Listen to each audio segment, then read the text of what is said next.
Hey everyone, Wolf Lord Rho here. Today we continue the rest of our questions from the Q&A. And man, there's still a ton to go through. Before we get cracking, I'll throw out a general spoiler warning just in case there's any specific lore questions. And with that said, let's just jump straight in. Question 1. Numerous hints as to the Emperor being a weapon of the Dark Age. What are your thoughts? Man, there are hints about the Emperor's history pointing to every theory out there, if you look hard enough. But my personal favourite was always him being a creation of the shamans. I think the most definitive answer we will ever see is what we are currently getting in the Siege of Terror, with the evolving perpetual storyline. Me personally, I would like his true origins to be kept a mystery. Next up, when will you start posting battle reports, my friend? That's not something I have planned for anytime soon, but hey, maybe one day. We certainly need COVID to not be a factor anymore first. If I ever did do something like that, I'm definitely sure I would have to give it more of a story element and narrative, because we all know I love a good story. Next up, what chapter or chapters do you think need more character lore? I say the Salamanders, especially Tushan. Well, you definitely nailed it with the Salamanders and Tushan, but for me it's really all of the rest of the first founding chapters outside the big names. So alongside the Salamanders we're talking the White Scars, the Iron Hands and the Raven Guard. All of these guys are seriously underrepresented in the current era for me. We get plenty of the other first founding chapters, the big boys, the Ultramarines, Blood Angels, Space Wolves and Dark Angels, and even the Imperial Fists. But the others? Come on, they need some love too. And why don't we see more of their chapter masters? Hopefully it's something we see change over the next few years. Next up, how did you first get into Warhammer and what led you to eventually starting up your own channel? Are there any friends or family that know you run a successful one? And what would be your favourite runner-up faction after the Imperium? Well, I answered how I got into Warhammer last time with my parents getting me a Space Crusade box set for Christmas many moons ago when I was a kid. Are there any friends and family that know about the channel? Yes, my family know about the channel, and my close friends too, though none of them watch it. So when I say I love talking lore with you guys, I really mean it, because I'm talking to you. What would be my favourite runner-up faction after the Imperium? Well, I do love the Traitor Legions and the Traitor Primarchs, of course. But if I had to go outside of them, I'd probably go Tyranids. Next up, do you think we will ever see the return of the Big E in our lifetime? A full-on standing from the Golden Throne and being the Big E once again return? No, I don't. But we are experiencing a type of return already. Finding out the Emperor is still alive and interacting with Guilliman was a big first step. And having him acting out in the galaxy like never before is quite simply awesome. I love the fact we have the Emperor, although imprisoned to the Golden Throne, being possibly more powerful than ever. Next question, what could the missing relics of Vulcan be?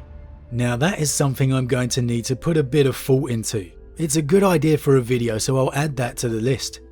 What I will say is some, or at least one of the relics, should have that Vulcan human aspect to it.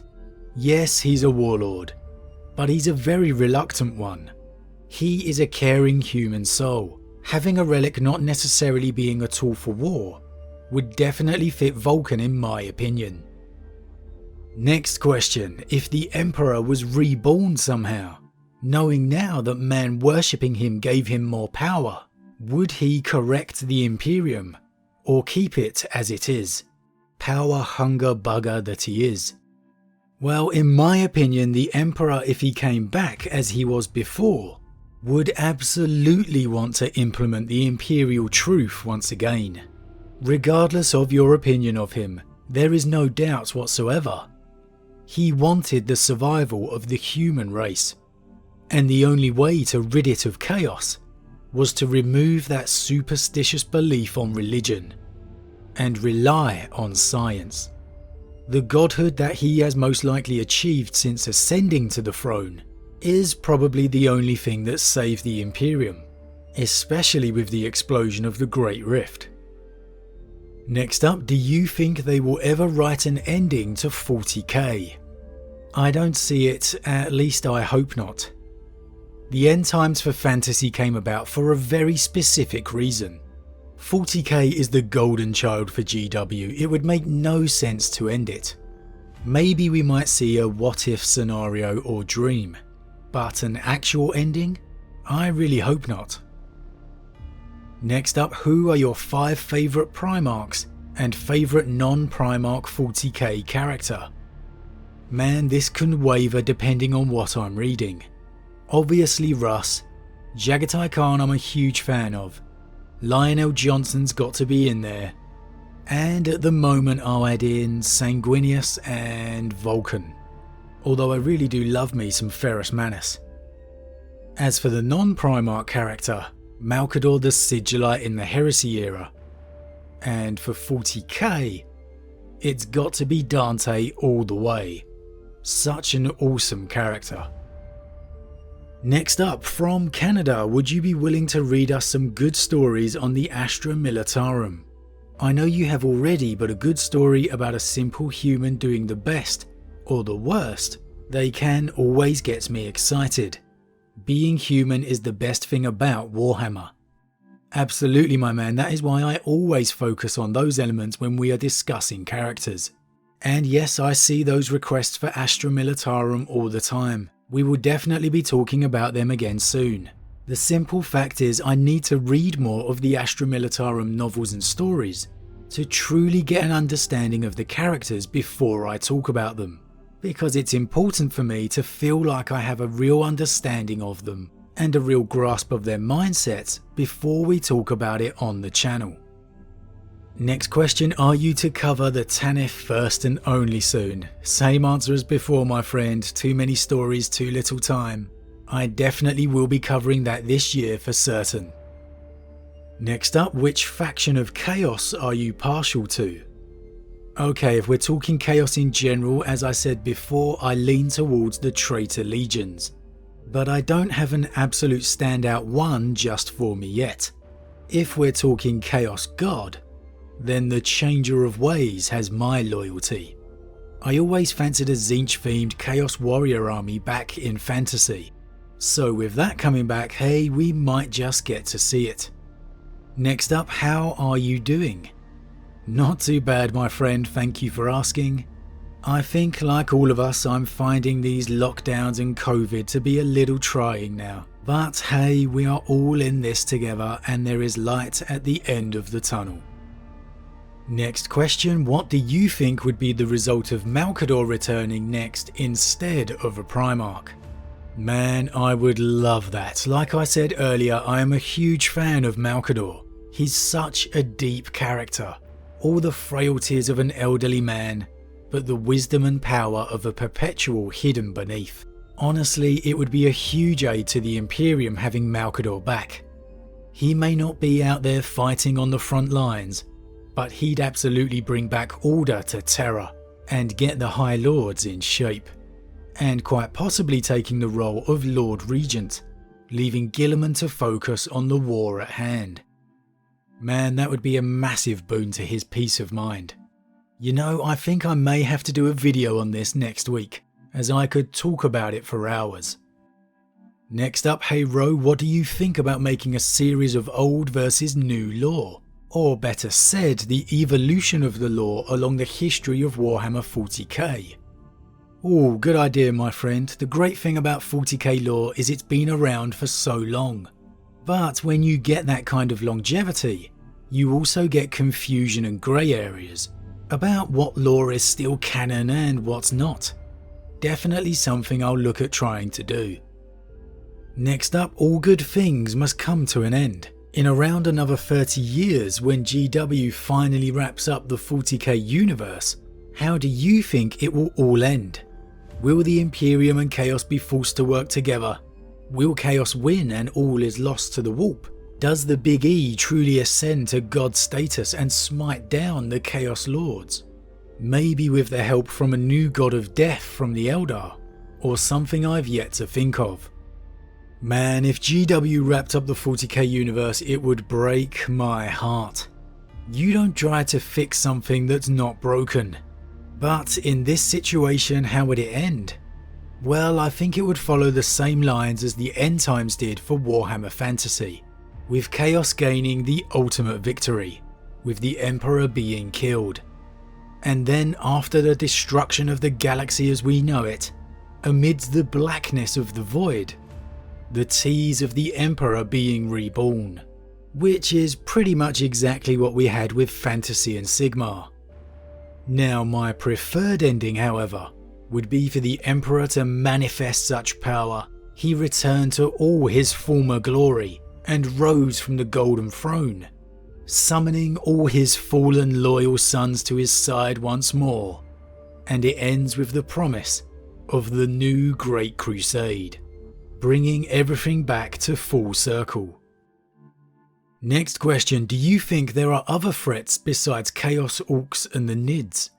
Also my second question, do you think there is always the bigger fish in the realm of Chaos, other than the Chaos Gods, Minor Chaos Gods, Orc Gods, other entities and the Emperor of Mankind?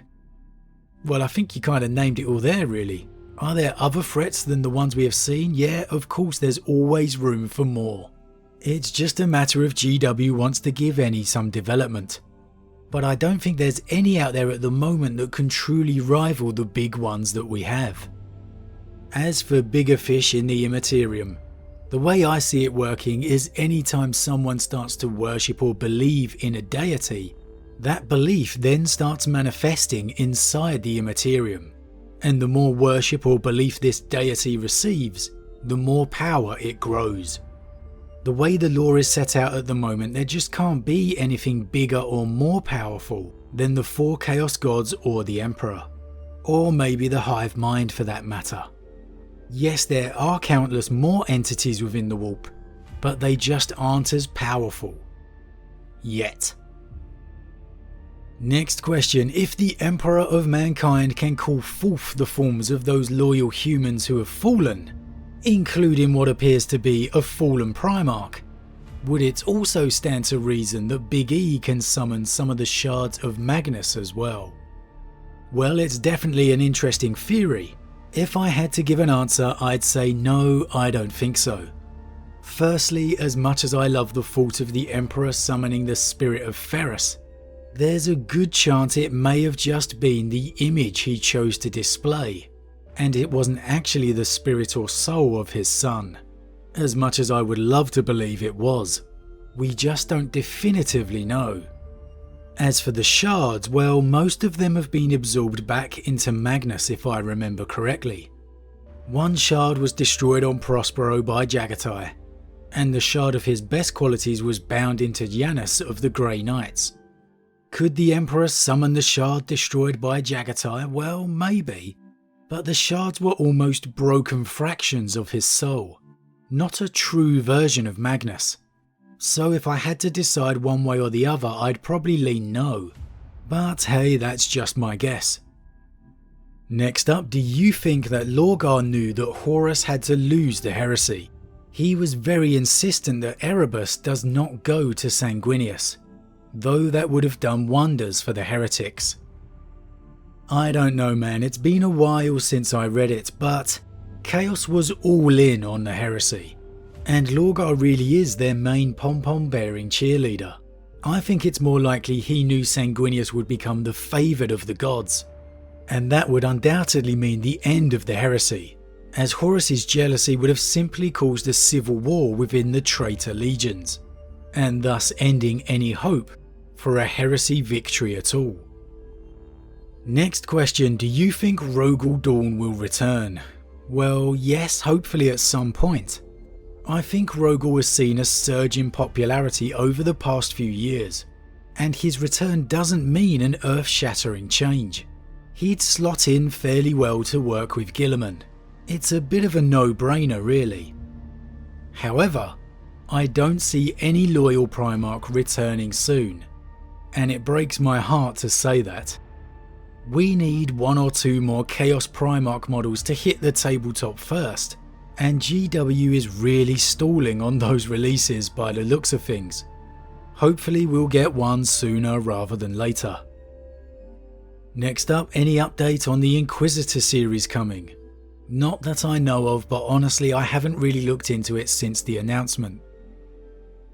Next question, which chapter do you believe has deviated the most from the standards set up by their Primarchs and Legions? Man, I'm no expert on all the 1,000 of minor chapters out there, so there could be plenty I just don't know about. You do have some minor ones such as the Mortifactors, who are Ultramarine successors by gene line, but they bear virtually nothing in common with them. They are religiously obsessed with death and lay the ashes and bones of their fallen brothers on the floors of their vessels and fortress monastery to help their spirits give them strength. In the bit more well-known region, I don't think you can look past the Black Templars. I know the Siege is giving credence to them now, with Sigismund becoming religious before our very eyes, but there's no doubt they're a million miles away from the Legion Dawn established. And on that point, the Iron Hands have certainly fallen far from the ideals Ferrus Manus had. Next up, hi Rho, I'm a fan of your videos, supporter of the Wolves of Fenris too, good man. However, branching out into the Blood Angels, my question is, who would win any Primarch of your choosing versus Doomslayer versus Gotrek Gurnison? Well, there's nothing wrong with being a Blood Angels fan too, my man. We all know I love me some Dante and crew. Who would win? Well, I don't know much about the Doomslayer. I do love me some Brian Blessed voiced Gotrek, however. But it's just got to be a Primarch. Who would I choose? Well, let's go with Angron, just to make it an absolute slugfest. Next question, what direction would you like the lore to go in next? Well, there's many directions for this. Obviously, I would like another Loyalist Primarch to return. And it's not just because I'm a Primarch fanboy.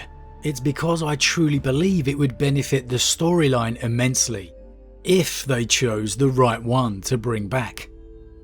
The reason the Heresy series for me has been so successful isn't just because the Primarchs are super warrior demigods. It's because we get to see those human moments interweaved, none more so than their family interactions.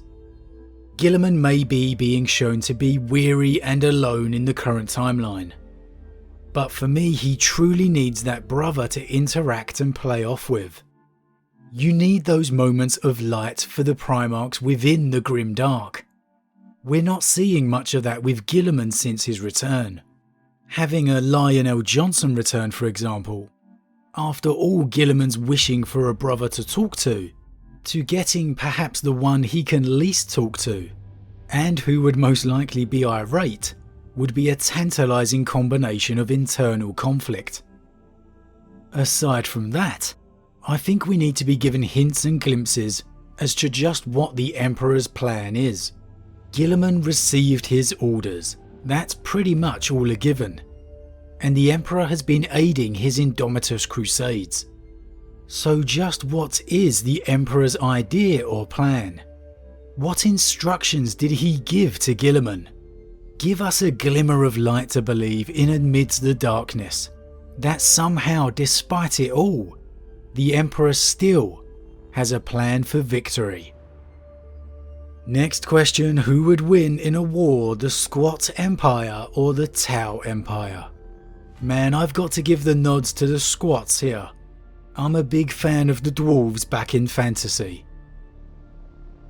Next up, considering all that the Emperor knew about the Warp and his plans for humanity, why did he allow the Edict of Nikea to pass? He literally met the ruinous powers and knew how best to combat them.